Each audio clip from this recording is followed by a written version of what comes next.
Now, because of the heat, the operator of our area's power grid issued what it calls a max gen alert this afternoon. So this is the same operator that ordered a massive power outage 2 months ago. The alert did not directly affect its customers, but it's the kind of thing that we do keep a close eye on in the summer when outages aren't just a pain, but potentially dangerous. Rachel Hanley joining me now in studio. Rachel, how likely is it that this could happen again? Well, Charisse, the officials I talked with today say not very. Even that alert is pretty routine for especially hot days like this. It's just the operator, MISO, telling power producers to keep a closer eye on power use. Right now, the Public Service Commission is still working on its investigation of that outage in May, but so far it seems to have been caused by an unusual combination of factors. When Entergy suddenly cut off power to around 100,000 people in the New Orleans area in May, there was backlash, both from customers. It was really very disappointing. I think Entergy have to do a little bit better with that. And city leaders. What we had happen on Sunday was done to us, not with us. Entergy explained that day that the outage was a load shed order MISO gave them on short notice. MISO is the agency that manages the power grid for a big portion of the central United States. A load shed is when power needs to be cut off to a certain part of the grid so it doesn't get overloaded.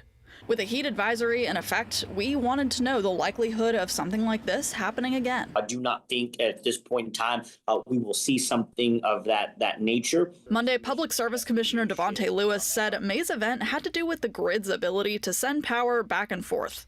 Those transmission issues were caused by a combination of factors. It was weather changes, it was generators being offline, it was that we haven't built enough transmission. Because it was an unusual situation and not directly caused by how much power customers were using at that moment, he doesn't think New Orleans is in for a repeat. In a statement Monday, MISO said it currently has enough capacity to meet demand this week.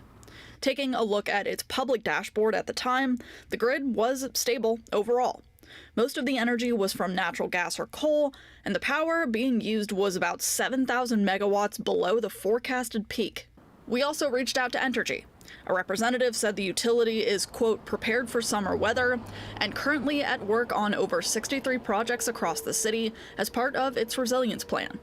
If an outage were to happen, it also may not be as sudden as the last one. I believe if we get into another load shed event, there will be more ample warning and precautionary takes than what we saw in May. MISO and Entergy representatives acknowledged as much at a city council meeting last month. We do believe that we can work with MISO to improve and provide some type of notification, even if we have this short amount of time to act.